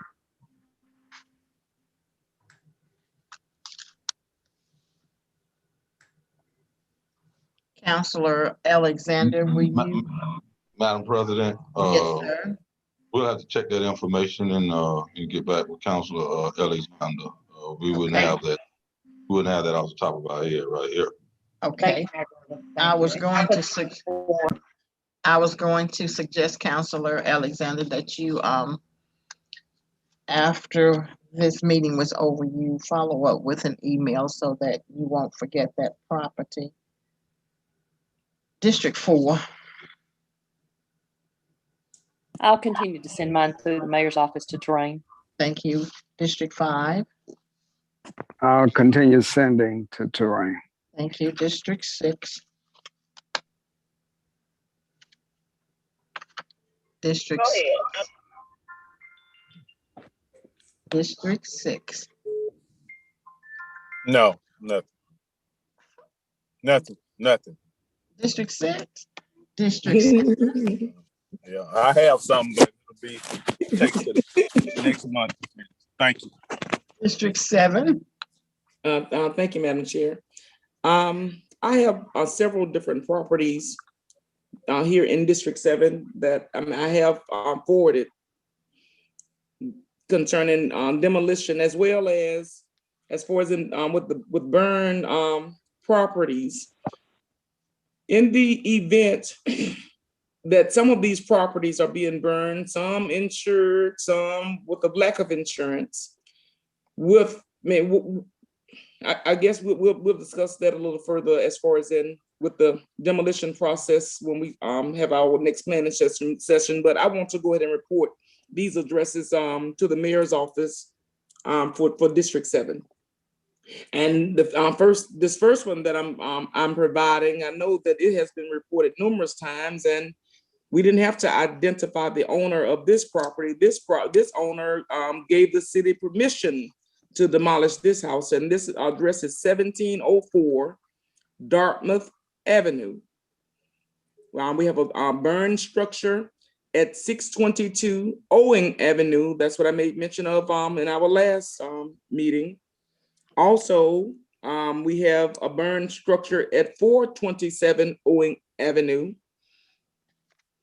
I rode from Highway 150, which is 14th Street, to 19th Street, from Carolina Avenue up to Fairfax Avenue in my district. And I would ask the mayor's office if you will speak with someone as far as in Mr. Hatter, to go through those areas, because we have a lot of overgrown lots there. And particularly, it's a property, when I looked, I couldn't find the address on this establishment, but several people in this block, a few houses around, around this one establishment, are complaining about all of the rodents and snakes, and this house really poses a danger in this area. The address wasn't on the property, but it stands between the addresses of 1618 and 1630 Berkeley Avenue. Also across the street, right there in the same vicinity, that big antebellum home on Berkeley, on the corner of Berkeley Avenue and 17th Street, that has those big lions out in the front of it. I know we've had the weed nuisance placed in the yard before. They went and cut one side of the property and the weed nuisance sign was removed, and the rest of the lot remains overgrown. So now, I mean, we're back in the same place that where we were from the start. I didn't see an address on that property, but you can't miss it. It's one of the big antebellum homes on the corner of 1700 and Berkeley Avenue. Also, I don't know who has let the dogs out again in District 7, but we have plenty of roaming dogs, Mayor Gully. So if you could forward that on to the necessary department to please come out and kind of ride around, because we have a lot of loose dogs here in District 7. And if I encounter anything else, then I will greatly and gladly forward the rest on to the mayor's office. Thank you all for your time. Thank you, councilors. Madam President. Yes, sir. So, if you will, I'd appreciate it if you forwarded on the ones that you just mentioned and stuff as well for my record. Yes, sir. Thank you. Thank you, councilors. District 3 has already forwarded. And Mayor Gully, if I would say that monumental mounds, I don't know whether there's something wrong with my system or not, or Ms. Coleman's system, but we still have not received that letter from Mr. Tom Harmon as to what they can and what they can do in that district right there. If it's okay, I'll just walk up to your office and get a copy of that letter so that I will have it to read. Everything else I will forward to your office. Thank you, councilors, for your time and your concern. Be careful throughout the week and with this weather. Ms. Taylor, councilors, I need a motion, a second, and Ms. Taylor, I need a roll call. Motion to adjourn. Second. It's been properly motioned and second that we adjourn the meeting for today. Madam President. Yes, sir. Did you decide not to go into executive session?